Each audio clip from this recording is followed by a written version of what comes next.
All right, let's roll.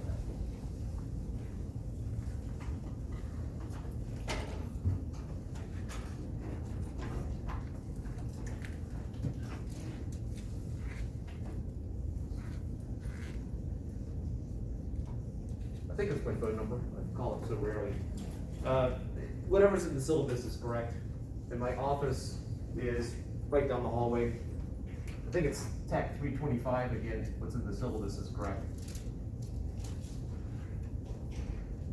And I'm sure that can be easily seen by everyone.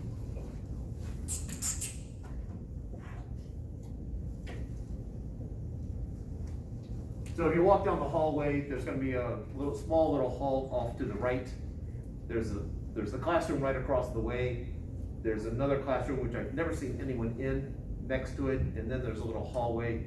I'm down that hallway. There's only one office door there. There's a maintenance closet at the end, but mine's the one that has paraphernalia all around it.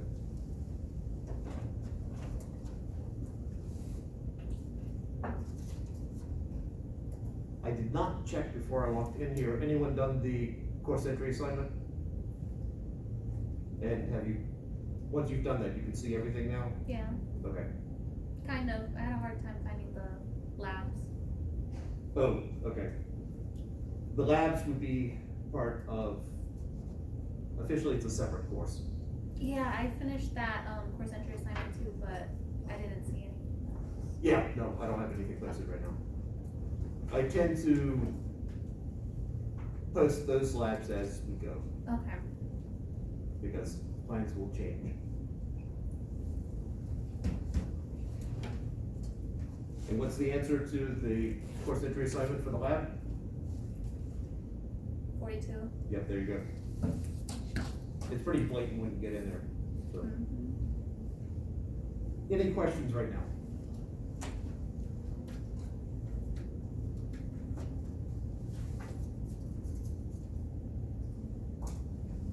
Okay. Physics 110, I think everybody was on the roster, so I'm assuming you're here for that reason.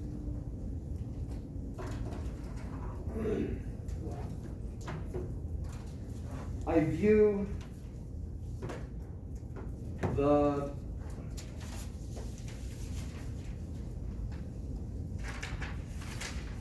that's what I want. So basically we're together for 3 hours. Officially the first hour is class and the second 2 hours is lab. I view it as I've got 3 hours to do whatever. So there'll be some weeks or some classes or some days where we'll just do class for 3 hours, others, well, we'll do class and then do a lab, that kind of thing. That seems to have worked out well in the past for the 8-week classes.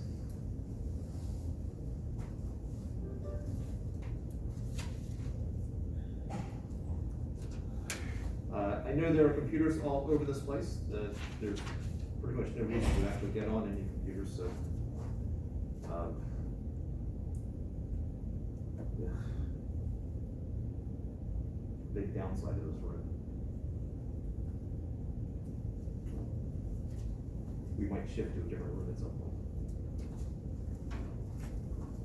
All right, let's start out with demonstration.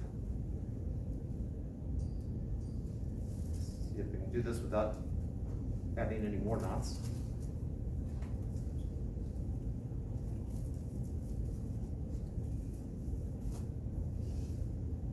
I'm gonna need 3 volunteers. And let's head out into the hallway. 1 volunteer. Come on out. And wait.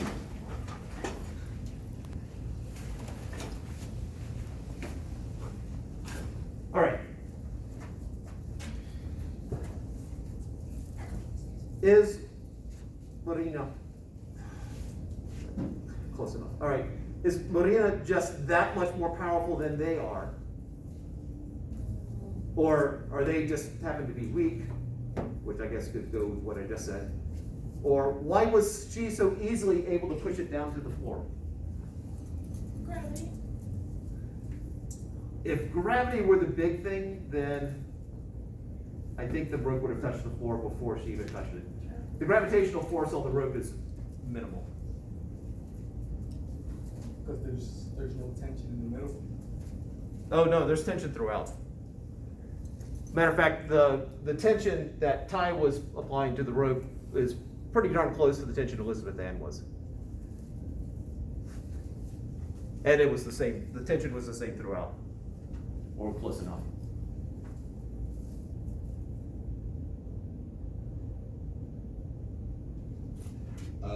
Distance from the part of the rope that she was applying force to, because she was right on top of it, her force was more effective than we were further away from it. Keep going. Why?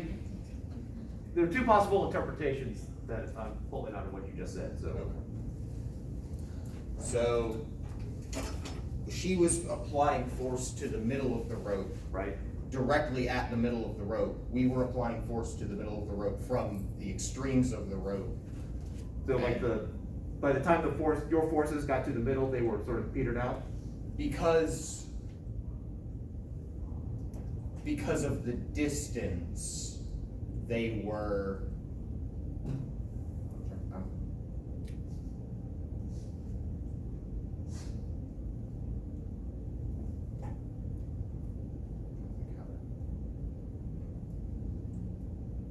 Oh gosh, I'm losing my mind.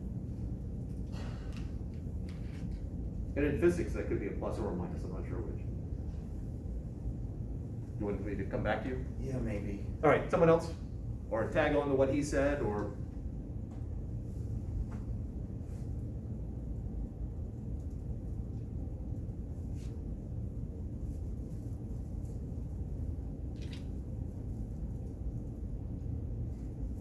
Just, it was magic.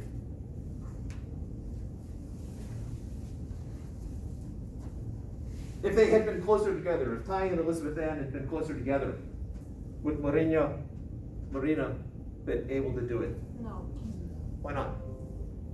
it would be easier for them to hold it straight and like, if they were close, I don't think I could do that. Wait, sorry, what was that last part? If they were close to each other, I don't think I would be able to do that. Like, if they go 1 meter, I don't know. So why would they, oh, sorry? I was just asking, would the tension, like I think that's what you're saying, would the tension be greater as they're closer, so it would have been harder for her to manipulate the rope? I suspect the tension would have been about the same. Oh. Yeah, the length of the rope is not affecting the tension. What about the length? Maybe it was how long it was that it was easier to do it, or? Okay, and a couple people have touched on it. It's not for the tension, not for the reasons I've heard yet. Maybe for the reasons that were intended, but not what I've heard. Length is in play here. The reason we do it out in the hallway is so that we can use the full length of the rope. But why does the length of the rope matter? It is not, the tension is pretty much the same throughout. It's not like the force drops off the farther you get away.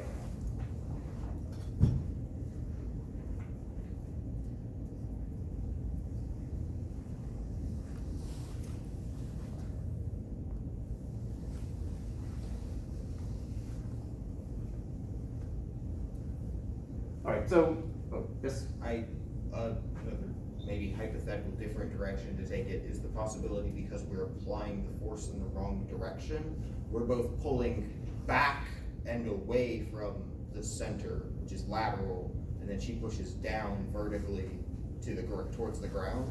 that is exactly it. When you were pushing on it, now again, the rope was really long, so,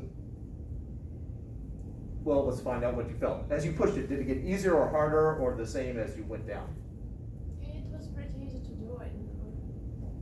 It was easy to do. Okay, so it was easy the entire time? All right. In there, it should have been slightly more difficult, depends on how far apart they are. If they're really close to each other, then it should get noticeably harder as you go down. Yeah, if they were closer, I think it would be harder to. But in that case, when they are close to each other, So Ty's pulling like this, Elizabeth Ann's pulling like that, and Marina is pushing down. If they're close to each other. If they're far apart, Ty is pulling this way, Elizabeth Ann's pulling this way, Marina's pushing that way. If they're close to each other, more of their force is opposing her. If they're far away, they're opposing each other. Most of their effort was spent fighting each other. So, what does this have to do with the course? A whole lot.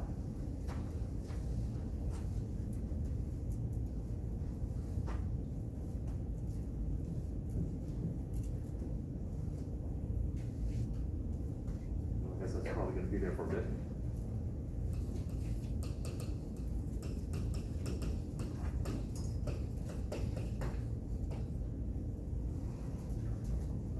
That is a critical thing that is going to keep coming up again and again in this course.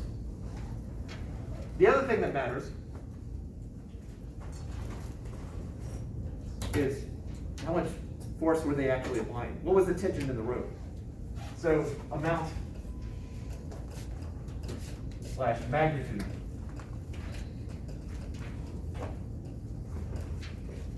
of force matters. That last word matters, M-A-T-T-E-R-S, despite the way that it looks.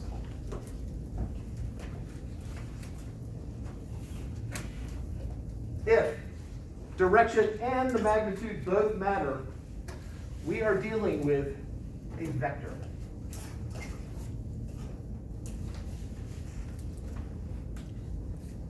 Typically in Physics 110, most of you have not dealt with vectors before. Anyone in here dealt with a vector before? What about scalars? Now that right there is telling me you don't know what a scalar is because all of you have dealt with scalars. Here's an example of working with scalars. That's scalar math. In a scalar, all that matters is the magnitude.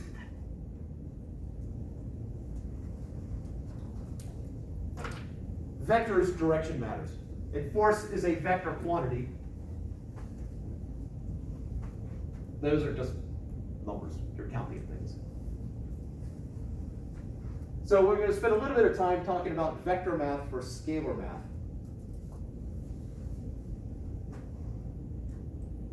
Oh, so first, actually, there's one other thing I want to do.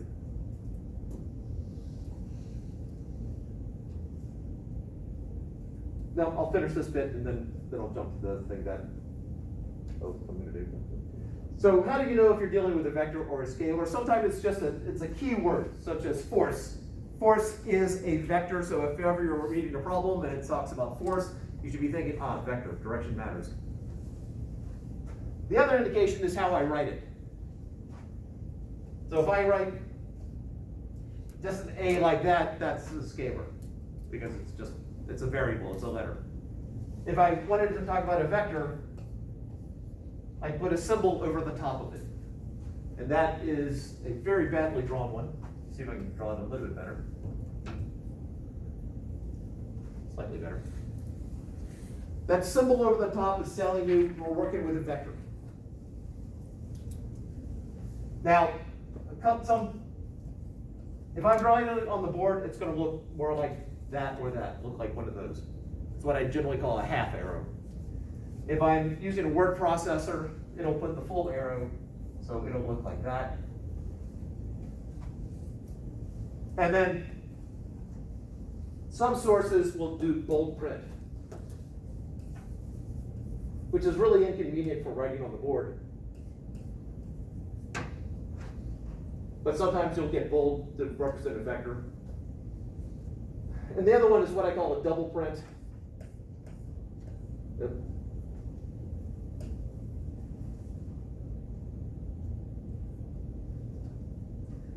And for whatever reason, most of my reasons are childhood scars, but for whatever reason, I use the double print for one thing, and that is for the resultant.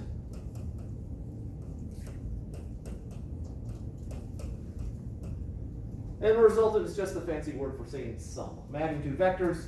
The sum of vectors is called the resultant.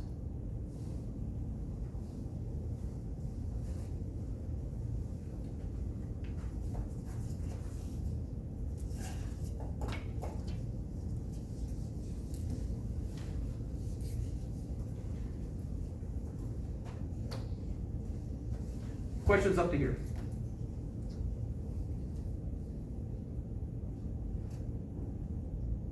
All right, so now we're gonna do something completely different, because I meant to do this before I went into any of this other stuff. We're gonna do a pre-course assessment. So I need to grab them from my office, which is, as mentioned before, not too far away. I'm gonna grab them. You'll need your own separate paper.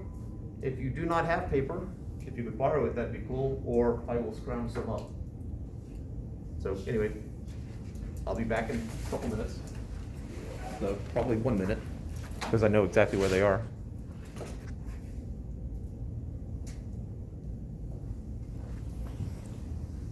All right, so I want to do a little bit on this, and then we'll talk about the lab that you're going to be doing today. When you're talking about direction matters, suppose I have a box here, and I'm pushing on it with a 5 Newton force. So Newton is the SI, the standard international or international standard unit for force. I can write that a little bit differently.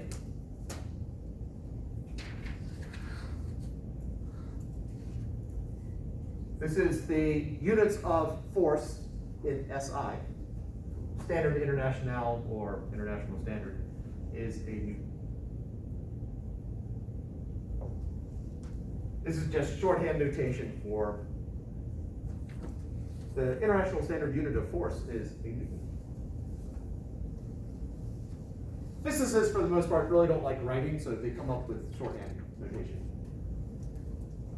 So I'm pushing on this box with 5 newtons of force, and I push on this, and then I have another force of 3 apparently, 3 newtons pushing on it.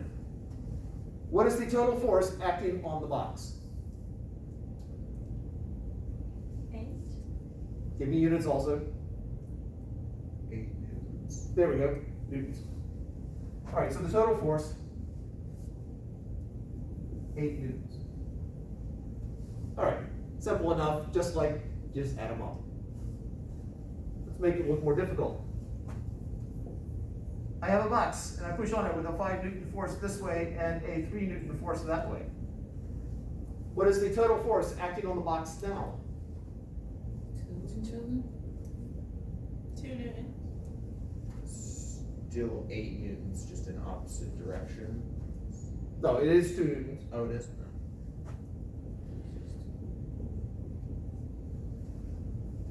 Now we have to be a little bit more specific than this. And I should have done it for this one also, but remember force is a vector, which means not only do I have a magnitude, 8 newtons to 2 newtons, but it also has a direction. What is the direction of the total force acting on this one? To the right. Okay, so the question is, how do we actually write that? So we could just write it out to the right. But as I said, physicists really don't like writing that much. So of course we have a shorthand. We could also get away with, well, you know what, I'm just going to make to the right positive, so I write that right there. And so the force is 8 newtons. I can put a plus sign there if I want. Or I could say, you know what, I'm going to make to the left positive, and so my force is negative 8 newtons. This is all notation. This is just trying to communicate in what direction the force is applied. And of course, we got one more, at least one more. Another way that we can do this is the help of what are called unit vectors. I'm going to say to the right, I hat. If you see the hat over a symbol like that, this is a unit vector.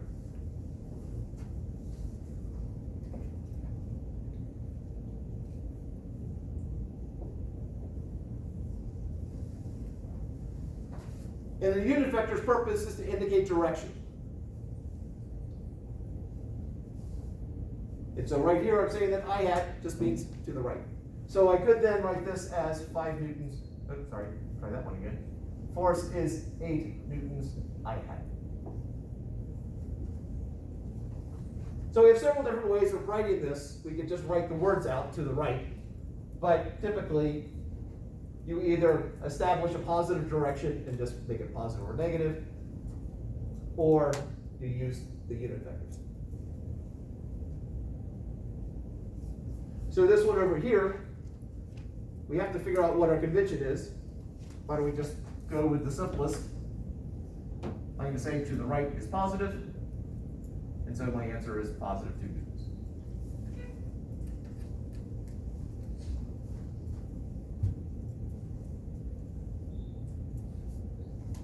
Now, as indicated sort of right here, negative just means the other way. So I could have also solved this by, well, I said to the right is positive, so that's 5 newtons. Plus, well, that's 3 newtons in the negative direction, so plus negative 3 newtons.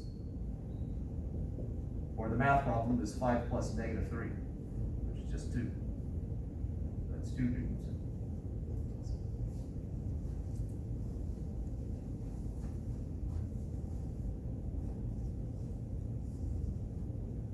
And we'll get into there's another way of adding graphically, which we'll get into later. Questions at this point?